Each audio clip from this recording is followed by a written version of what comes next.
नुकतीच आपण हडपसर फुरसुंगी येथे एका मॉलमध्ये बनावट कॉल सेंटर वरती छापा टाकलेला आहे आणि त्यामध्ये खूप चांगले फाइंडिंग्स आहेत. त्याचा काल रात्री गुन्हा देखील दाखल झालेला आहे.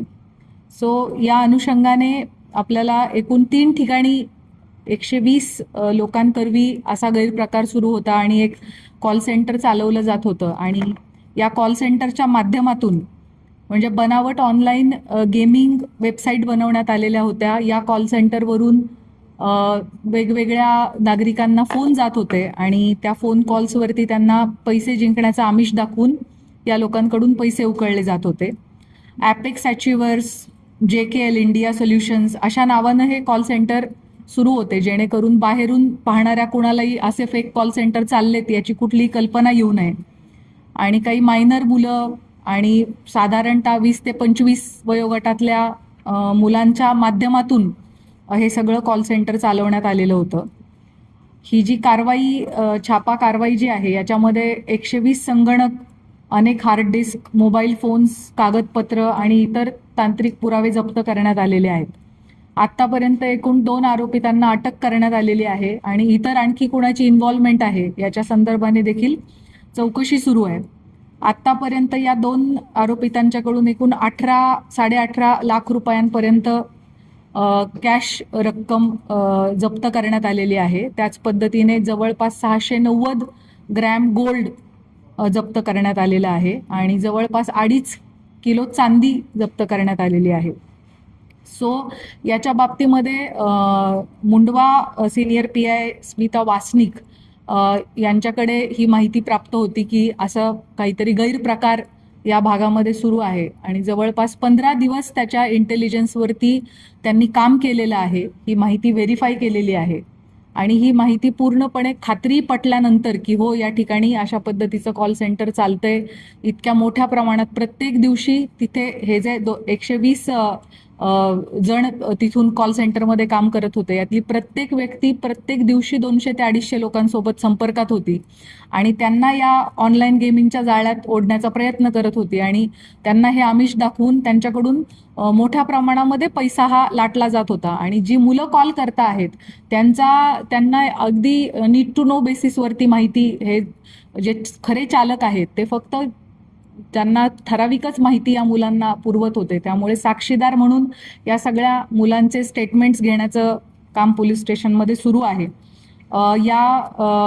ही जी संपूर्ण कारवाई आहे ही नव्यानेच झोन 6ला जॉईन झालेले DCP जीवन बेनीवाल, जे आत्ता प्रेस कॉन्फरन्समध्ये माझ्या सोबत उपस्थित आहेत, यांच्या मार्गदर्शनाखाली आणि त्यांच्या लिडरशिपमध्ये करण्यात आलेली आहे. Senior PI Mundhwa Smita Vasnik, senior PI Girisha Nimbalkar, senior PI Amol More, ACP तिथल्या अनुराधा उदमाले, सिनियर PI बाबासाहेब निकम, सायबरच्या सिनियर PI स्वप्नाली शिंदे आणि FSLच्या देशमुख मॅडम आणि त्यांची संपूर्ण टीम, अशी खूप, आणि त्याच पद्धतीने आमचे सगळे अंमलदार, अशी 100च्या आसपास मॅनपॉवर गेले 2 दिवस यावरती काम करत आहे. ह्याचा पंचनामा देखील अनेक तासांचा होता, कारण इतक्या मोठ्या प्रमाणामध्ये सिस्टीम्स, हार्ड डिस्क तिथं जप्त करण्यात आलेला आहेत आणि अतिशय चांगली कारवाई झोन 6ने केलेली आहे आणि या माध्यमातून भविष्य काळामध्ये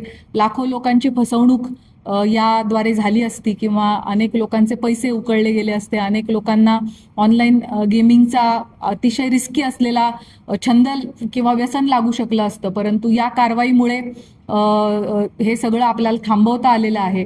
अतिशय वेल थॉट आणि वेल प्लॅन्ड कारवाई झोन 6 DCP आणि त्यांच्या संपूर्ण टीमनं इथं केलेली आहे आणि त्यातले काही अधिकारी इथे प्रातिनिधिक स्वरूपात उपस्थित आहेत. थँक्यू.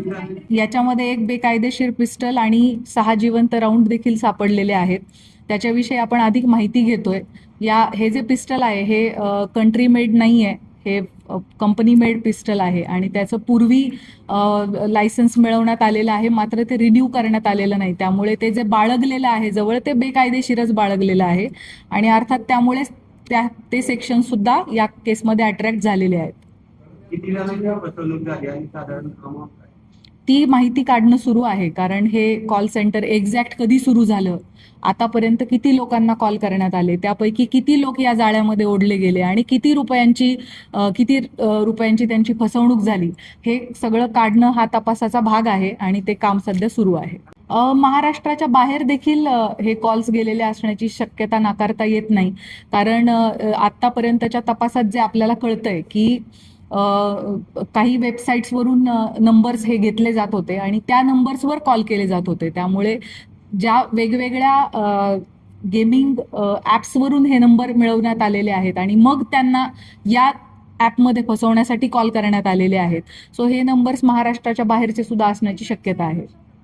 ह्या वेबसाईट जसं मी सांगितलं, ॲपेक्स अचिव्हर आणि JKL इंडिया सोल्युशन्स या नावानं हे कॉल सेंटर्स चालू होते, परंतु गेमिंग ॲप्सच्याच नावाने ते होते, जसं प्राईम, CBTF या नावानं गेमिंग ॲप्स होते. मोडस हीच होती की वेगवेगळ्या गेमिंग ॲपवरती ज्या माणसांनी व्हिजिट केलेले आहेत किंवा ज्यांचे नंबर रजिस्टर झालेले आहेत ते नंबर्स मिळवणे, म्हणजे त्या अर्थी की ही माणसं गेमिंगमध्ये इंटरेस्टेड असलेली माणसं आहेत असा अंदाज काढणे, ती नंबर्स मिळवणे आणि मग या कॉल सेंटरवरून त्या व्यक्तींना फोन करणे आणि त्यांना सांगणे की आमची अमुक अमुक गेमिंग साईट आहे आणि आज त्याच्यावरती ऑफर सुरू आहे.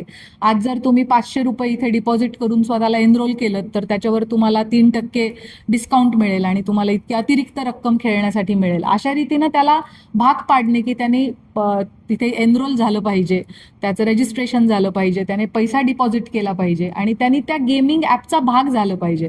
आणि बाकी आपल्याला सगळ्यांना माहितीच आहे की हा गेमिंग ॲप हे फंक्शनच अशा पद्धतीनं करतं की सुरुवातीला तुम्हाला बक्षिसं मिळतात, त्यानं माणूस त्यामध्ये गुरफटत जातो, अडकत जातो आणि मग मोठ्या मोठ्या रकमा तो डिपॉझिट करत जातो, अधिक मोठ्या बक्षिसाच्या आशेनं तो त्याच्यामध्ये इन्व्हॉल्व्ह होतो आणि मग एका वेळेला मात्र तो मोठी रक्कम हारून बसतो. तर तो जी रक्कम हारतो तीच तर रक्कम अशी गेम खेळवणाऱ्यांना मिळत असते.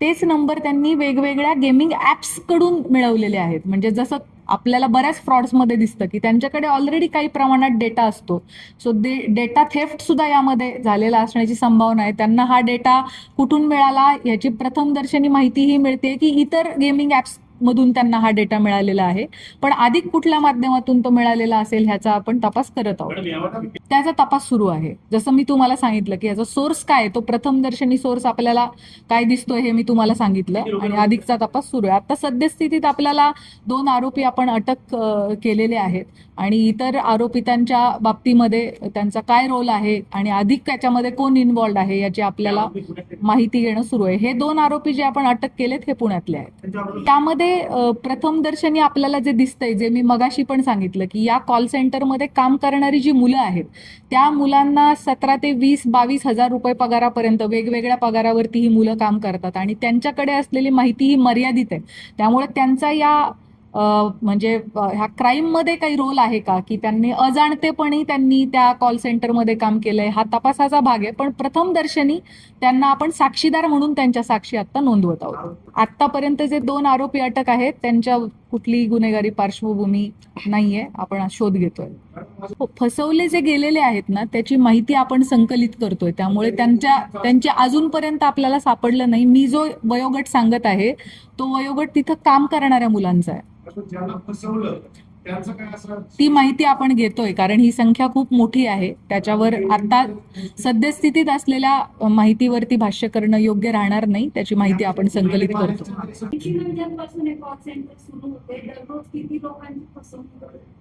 प्रत्येक दिवशी 120 मुलं साधारणतः 200 ते 250 लोकांना कॉल करत होते आणि ह्याचा एक्झॅक्ट डेट आपल्याला माहित नाहीये, पण काही महिन्यांपासून निश्चित हे सुरू होतं. कारण ती मुलं जी आहेत ना, ही जी मुलं इथं काम करणारी आहेत, जी आज आपल्याला माहिती सांगतायत, ही मुलांपैकी बरीच मुलं ही नुकतीच जॉईन झालेली आहेत. सलग 5-5, 6-6 महिने काम करणारे व्यक्ती कमी आहेत यामध्ये. त्यामुळे आपला शोध घेणं सुरू आहे की ह्यांच्या आधी कोण काम करत होतं, सो दॅट आपल्याला एक्झॅक्ट डेट पर्यंत जाता यावं की कोणत्या दिवशी हे सुरू झालं. We are looking into it. Definitely हे सुद्धा बाहेरून बघत असताना कुठलंही एखाद्या लिगल कामासाठी असलेलं कॉल सेंटर असल्याचंच भासवलं जात होतं, पण तरी सुद्धा आतमध्ये इलिगल प्रकार सुरू होता. त्यामुळे निश्चित असे इतरही कॉल सेंटर असू शकतात आणि आपण त्याचा नक्कीच शोध घेणार आहोत. कुठलीही गोष्ट म्हणजे स्पेशली गेमिंग असू दे, जुगार असू दे, याचं आपण वर्षानुवर्ष बघत आलोय की माणसं त्यामध्ये त्याचे एक पद्धतीने ॲडिक्ट होऊन जातात आणि सुरुवातीला काही वेळेला जेव्हा ते पैसे जिंकतात तेव्हा ते आणखी खेळायला लागतात आणि एक दिवशी त्याचा शेवटी तो जुगार आहे, त्याची शाश्वती नसते, माणूस त्यामध्ये अडकून जातो आणि बर्बाद होतो. त्यामुळे असे हे ऑनलाईन गेमिंग ॲप्स असू दे किंवा म्हणजे ऑफलाईन असलेले अशा प्रकारचे खेळ असू देत, हे म्हणजे हा एक इझी मनी म्हणून लोक त्याच्याकडे बघत असू शकतात किंवा ॲडिक्शन म्हणून बघत असू शकतात. पण त्याच्यातून समाजाचं भलं झालेलं आपल्याला आजपर्यंत दिसलेलं नाही, नुकसानच झालेलं आहे. त्यामुळे अशा कुठल्याही गोष्टीपासून आपण दूर राहिलं पाहिजे, अलर्ट राहिलं पाहिजे. कोणीतरी आपल्याला फोन करून कुठल्या आमिषाला बळी पाडण्याचा प्रयत्न करत असेल तर आपण निश्चित त्याचा अतिशय म्हणजे विचार केला पाहिजे आणि मगच त्याच्यावरती ऍक्ट केलं पाहिजे आणि अशा फसवणुकीनं बळी नाही पडायला पाहिजे.